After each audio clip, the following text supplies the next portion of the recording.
Hello, I'm George Liston, CA. Welcome to Dialogue, a program that explores the world of ideas and issues in international affairs, history, and culture.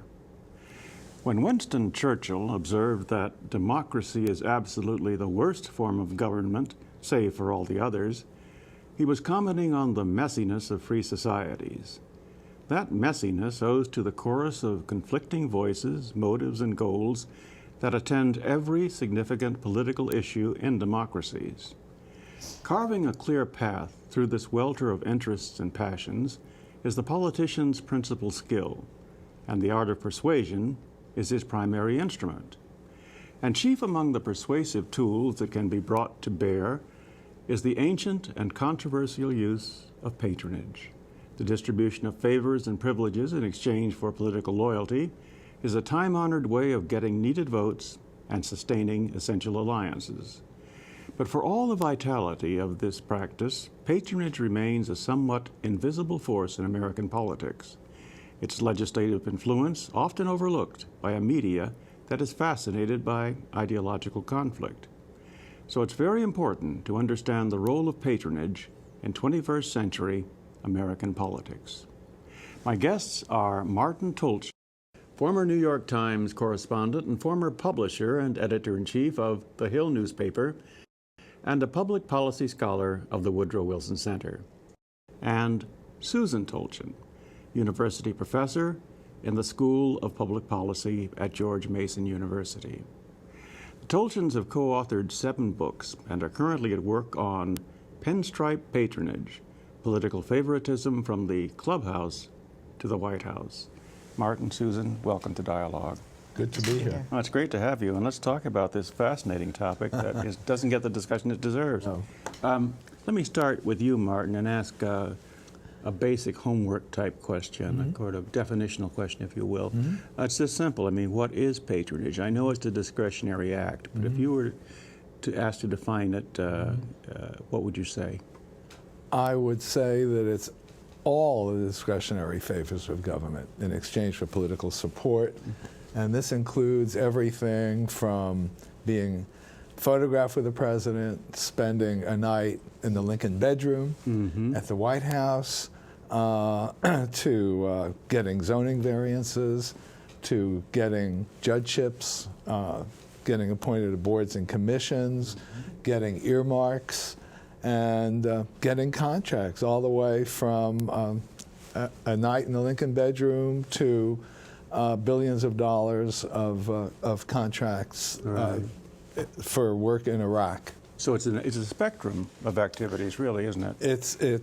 It's huge, and with the growth of government, the growth of both the size and the money and the power of government, patronage has grown exponentially. Would it also be fair to say, Martin, it's grown at every level of government? Absolutely. We're talking about local all the way up to Absolutely, from the clubhouse right to the White House. You see it at City Hall, you see it in the state houses, you see it in Congress, you see it in the judiciary, the discretionary power of prosecution, prosecutors, and you see it in the White House. And it's critical, it's essential. That's fascinating. I should mention for our audience that probably recognize your name anyway, but you've covered this and other related subjects and political subjects for 40 years. I did. And more. So I did. You know your stuff. Susan, you know yours too. And I'm going to ask you a question in deference to your academic career and your status as a professor, to give us an historical context. I mean, Martin's placed it in our times and told us what it is today, and we'll get into that. But historically, what's it meant to America, patronage?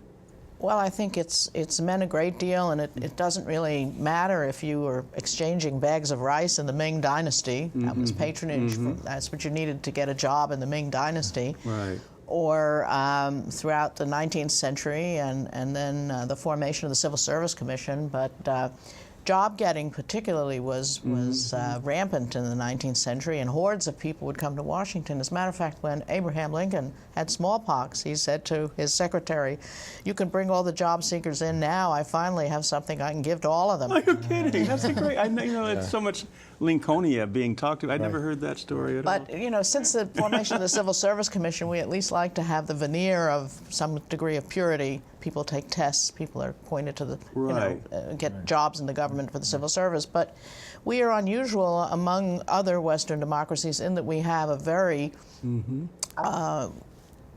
strong layer, a top layer of political appointees at the top of our civil service, so that you have at least 1,000 jobs that need clearance, 1,000 really good jobs that the president has, sub-cabinet level and cabinet level. That's a very good point, particularly for people outside of Washington who might be watching us. There's something called the Plum Book, I think. Yes. That's right. That recounts, because everyone's focused on, for example, President Obama filling out his cabinet, and then the top slots under that. But there, as you point out, thousands beyond that are plums. That are literally. plums. That's right. And every time a president is elected, perhaps not for the second time when Bush was elected again in 2004, I don't think there was too much movement then, but when a new president is elected, as in the case of President Obama, you've got thousands of people studying the Plum Book very thoroughly to see what kinds of jobs they're eligible for. Let me toss this other historical notion, and it is just a notion because I'm not as in-depth in this as I should be, but and you're right, this has a venerable history here and other places. It's just human nature, really, in politics. Andrew Jackson made big use of this. And the thing that I read, and I guess it was just a fragment, but I wanted to see if you could help me understand it, was that he saw it as a way of increasing accountability. You know, that these people were, I guess the 19th century term was beholden in a sense. Is that? He was known as King Caucus for his use of political patronage. And the late Jake Arvey, who was the political leader in Chicago, which used to be the patronage capital of the country, said that politics is the art of putting people under obligation to you. Right. And I think that that's another side to accountability. On the one hand, the president has certain policies. He may want to do something about global warming and health care reform, and he's going to make sure that there are cabinet and sub-cabinet level people that can help him do that. But on the other hand, he's got all those campaign workers from Peoria to reward. To take care of. Exactly. And the downside is that when presidents, mayors, governors screw up, it's costly. You know, President George W. Bush used the Federal Emergency Management Agency as a patronage dumping ground. And they were absolutely incapable of doing anything. Katrina. Oh, that's right. That's exactly right. And because they had put political loyalty above competence in appointing people to FEMA, and a lot of people track Bush's decline to his handling of FEMA. Well, that slogan will never be forgotten. Katrina. Well, Brownie, you're doing a heck of a job. Yeah. And his background, he had no background. He was a Bush loyalist, but he had no management experience whatsoever. He had been head of the Arabian Horse Association and promoting Arabian horses in the United States. I know. This raises an interesting point. We're going to get into it and very soon, because the question of how good or bad a phenomena is patronage, and what does it produce on the right or the wrong side of American political life. Before that, though, I want to go right to the book that you two are currently working on in this way, because it's not the first book you worked on. I mean, as I said in the introduction, you've done 7 books together. And in fact, this very topic you did, and I've read it myself very recently, a book in the 1970s, it came out around that era, called To the Victors, I believe. Exactly right. And that was an examination of patronage. People like John Lindsay who are treated there. Yes. What made you want to revisit it now? Why is it, and the pinstripe notion, what does that mean? Okay. We wanted to revisit it because our To the Victor was published in 1971, and in 1976, the Supreme Court issued the first of 4 decisions that severely restricted political patronage. The Supreme Court said, in effect, you can't hire, fire public employees on the basis of party affiliation or political support. You can't give contracts on that basis. We wanted to find out what effect those decisions have had, and we have found out that they're very largely ignored. There was a fellow in Chicago who was sentenced a couple of years ago to 46 months in federal prison for being Mayor Daley's, the current Mayor Daley's patronage dispenser.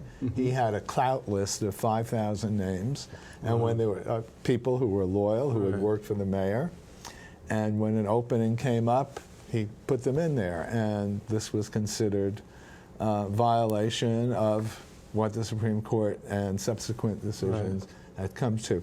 Now, pinstripe patronage is kind of a riff on traditional patronage. Traditionally, patronage, when you thought of patronage, you thought of jobs.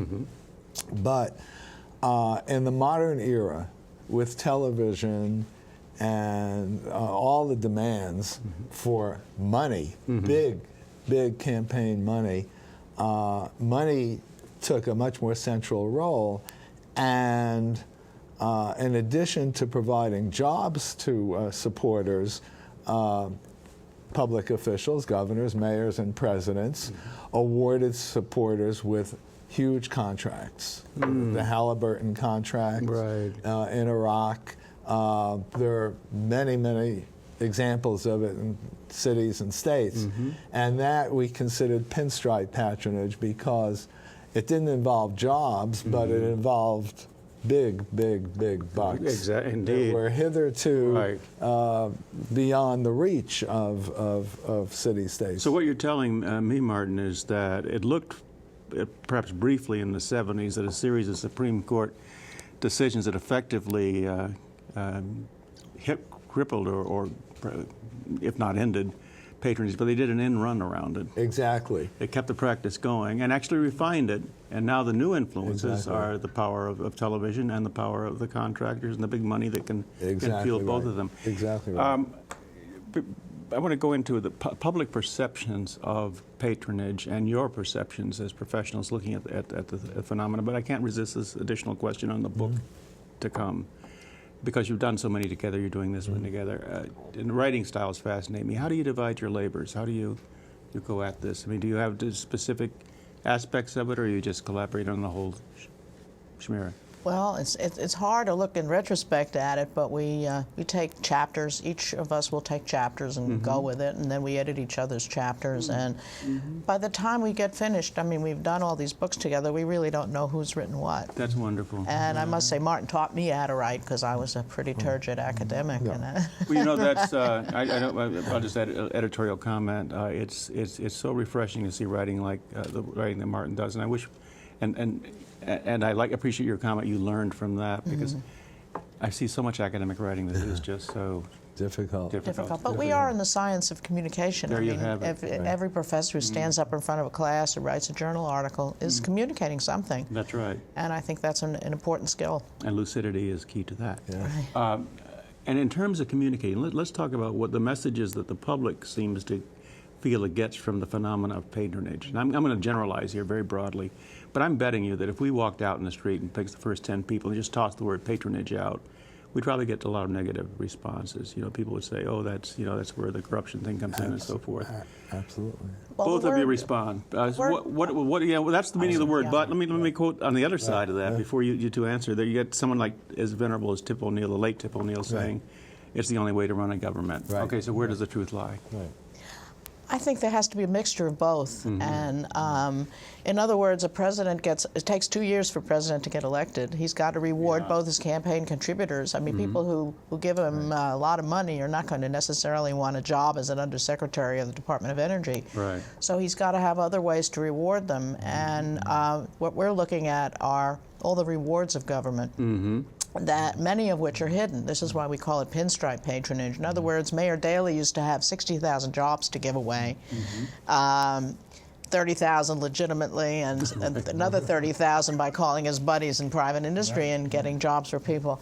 But now, half of the expenditures for the war in Iraq were given to contractors, so that things I think the public believes that you conduct a war as a public event, and that most of the activities and functions of wartime are conducted by by public officials, but that's not the case. I mean, security, for example, security for our military, which should be a military function, is taken over by private contractors. Well, the numbers are staggering. I mean, it's the second largest detachment in Iraq, at least at one point, was the private contractors. That's right. Actually, there are more people working for private contractors in Iraq than there are U.S. troops. 170,000 versus about 140,000 at this point. And they are doing everything. They're doing laundry for the troops at $100 a bag. They're providing tents, many of which have proven moldy. They're providing shower water, some of which has proven contaminated. And the cost of a private individual in Iraq is exactly twice the cost of a U.S. soldier. And you know, and this may be a discussion for another time because it really would take us off into a vast area. But I mean, you've got these parallel functions. You have our military people, you know, fully equipped to drive trucks and such, and then they see these contractors driving those trucks and you know, at high prices. I don't know. It destroys morale, and I had. I have a lot of students who are working for private contractors, and many people complain that they can't recruit people to go back into the service because they're competing with companies that are offering salaries that are 3 or 4 times what we can offer in the public sector. That's a very good point. And also the contracts are let without competitive bidding. Many of them. That's an even bigger point. Right. And that's where your patronage comes in. You're going to pick companies, obviously, that can do the job, but you also are picking companies that might have contributed to your campaign. That sets up my next question, because how these people are picked is really key, and as well as what they do. Right. And I wonder if you'd both be willing to be a little bit speculative about our new president, because there's something called, what I would call the Obama rules, in the sense of the way he's taking his cabinet picks. It's been very painstaking, you know, not trouble-free, but he's certainly got excellent people, and they went through. There's no, you know, no lobbying connections, no this, no that, the other thing. Do you think that's going to have a notable effect on the way he or his administration conducts its patronage activity? Well, I think eventually Obama is going to have to do what all presidents have had to do, and he's going to have to use patronage. However, Obama is the first president in modern history who came here without bashing Washington. That's a good point. As a matter of fact, I hadn't thought about that, but that is during true. his campaign, he promised to expand the size and scope of government. Right. The first thing his wife did was made a thank you tour of various agencies, thanking the people who worked there for their work, and it's a very, very different attitude. And he has also pledged to severely restrict outsourcing, contracting. But we'll see what happens. My hunch is that he will have to do what every president has had to do. FDR created all those alphabet agencies. He could have put the WPA in the Labor Department, et cetera. But he created specific alphabet agencies to find jobs, put people in jobs because they weren't covered by the civil service. Right. Every president, Lyndon Johnson, gave away the store to get the legislation he needed, model cities, Medicare, Medicaid, a lot of promises. And the question really is, you know, do you agree with a president's goal or a governor's goal or a mayor's goal? You know, mayors have asked contributors to build urban parks, and there are some. We're originally New Yorkers. There are some wonderful urban parks in New York. There's one on, I think it's 52nd Street between 5th and Madison. It has a little waterfall. It's just the most soothing. I know that park. I didn't know there was. I know what you're talking about. It's the most soothing place in the world, and you know, you're in the hub and bub of Manhattan, and you're racing from appointment to appointment. Then you come across this urban park, and it's wonderful. So mayors have given people something, and then they've said, but we want something in return. Yeah, a couple of points. I can't resist the comment. I hadn't thought about this, but you're right. President Obama is the first one who has essentially run against the city to get here. Right. And maybe the fruits of that were in today's Post. It showed that there's this record number of young people signing up, or at least expressing interest in government careers, which I haven't seen since Jack Kennedy, which is kind of interesting. I think which is very encouraging. Yeah. That's very encouraging. I think he has been a very inspirational president. I'm going to toss out a philosophical question about patronage, if I may, and it's I don't even know if I can phrase it correctly, but as a professor, I know that Susan's familiar with this. The philosophers love to talk about the common good and how nations forge a sense of the common good and how the democratic process should reflect that. Is there any sense in which patronage gets in the way of that? Can the argument be made that because, as Martin said at the outset of our program, there's so many aspects to it, and people are pointed to this and they get this favor, that favor, the other thing, that is it at the risk of short-circuiting some greater consideration of the public good and just sort of focusing on what individuals and small units can do for you? I think that's a marvelous question, and what you think about is what is the public good and who's interested in it. And probably what most concerns me is the fact that most people aren't interested in a lot of the things that they should be interested in order to achieve the common good. In other words, we all know that global warming is happening and something has to be done about it, but it's a question of mobilizing somebody to do something. And there are just too many pressures. There are too many patronage pressures on members of Congress, President, and so on, to be able to think solely in terms of the common good. Occasionally, an issue will really get ahead of itself, and now we're seeing the environment finally come to the fore. It may be too late, but we're finally seeing that. But I think that what's happened in recent years about the common good is that it's very distressing to see public apathy. I mean, how many people really know who the judges they're voting for are? They just don't. How many people know what you have referenda on the ballot that may really have a very vital concern in your life, may be very meaningful in your life, but most people don't go into the voting booth and they may know the top of the ticket. And so voter apathy really concerns me, and I think it's going to really abrogate the public good. That's an excellent point. I'm learning late in life to pay attention. Bernard Malamud said, attention must be paid. Yes, that's right. Yes, it's true. Yeah. Do you have a comment on that, Martin? No, I agree. Good for you. I totally agree with my wife, and a good thing too. Yeah, a good thing indeed, because she's right. I do have a question for you then, sir, because I agree with her as well. Sure. And let me put this aspect of patronage strictly in the sense of the U.S. Congress, right? Where it seems to me it's driven or at least strongly influenced by longevity and the people who have the most time in office. They have the most power. Does that, the fact that those men and women are the ones making the big-time choices, also influence the nature of the patronage that results? I mean, that it tends to obviously favor what they want, and that may be more traditional than innovative. I don't know. Absolutely. Well, I think the patronage fits right in with rewarding seniority in Congress because it tends to have to skew things toward the conservative end of the spectrum. People who have been there decades like things the way they are.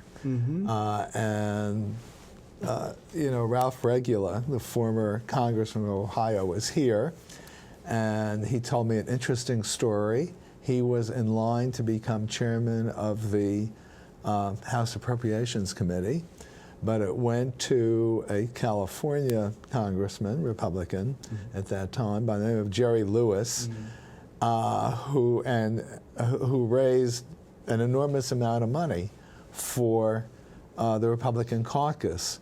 And Ralph told me, actually just this morning, that when he saw Jerry Lewis come into the Republican caucus with a $350,000 check, he knew that his chances of getting that chairmanship were over. Nancy Pelosi has been very specific about setting goals for people to get the the committee assignments they want, Mm-hmm. the subcommittee chairmanships, the committee chairmanships, the leadership posts, all based on money. And money tends to have a to skew things conservatively. That's very well One of the things we talk about in the book about Congress is earmarks. Mm-hmm. All of a sudden, the public is getting very excited about earmarks. And, you know, earmarks, as you know, are the goodies that members of Congress can get for the districts, and you have everything from a $25,000 expenditure for a mariachi band in Los Angeles to really big bucks for a dam or a defense installation or something. So, you know, people are getting very excited. This budget that poor President Obama has had to submit to the Congress is just full, is chock full of earmarks. And in these terrible recessionary times, the public is starting to raise questions about that. On the other hand, one could argue, who better than a member of Congress knows the needs of that district? Well, you know, that's exactly what I was thinking, because, you know, I guess the famous, much ballyhooed number now is 9,000. 9,000 earmarks. Right. Everyone's talking about that. Appropriations bill. Right. But the tendency on the opponent's side is to say that, you know, that's all wasteful spending and it's perhaps corruption, who knows, but it's not good stuff. On the other hand, you could say, well, these people are elected from districts. You know, they walk those streets. Right. That's right. And they know the needs of their people. Right. And if they need, and they want to get reelected. And they want to get reelected. And if their district needs an aging center, or if their district needs help to build a swimming pool, or whatever, Right. But that's putting a good face on it. I mean, you really also have members of Congress who need, you know, those earmarks to reward key contributors, because members of Congress have to run the minute they're elected. I'm getting the impression as we unfortunately come to the end of our time here that patronage is very much like the humans that do it. You know, it's good and it's bad. But it's a good thing there's a book coming out and the two of you are writing it and you're coming back here to talk about it. Wonderful. Wonderful. Thank you both for being with me today. Thank you so much. My pleasure. And that's our program. We appreciate your comments, and you can reach us at dialogue@wilsoncenter.org. I'm George Liston, CA, and you've been watching Dialogue, a co-production of the Woodrow Wilson International Center for Scholars and MHC Networks. Dialogue is also on the MHC Worldview channel, which is available to public TV stations nationwide. For more information, go to www.mhcworldview.org, and please join us again right here next week. And thank you for watching this week. Martin and Susan, thank you very much. Thank you. It's like sitting around us.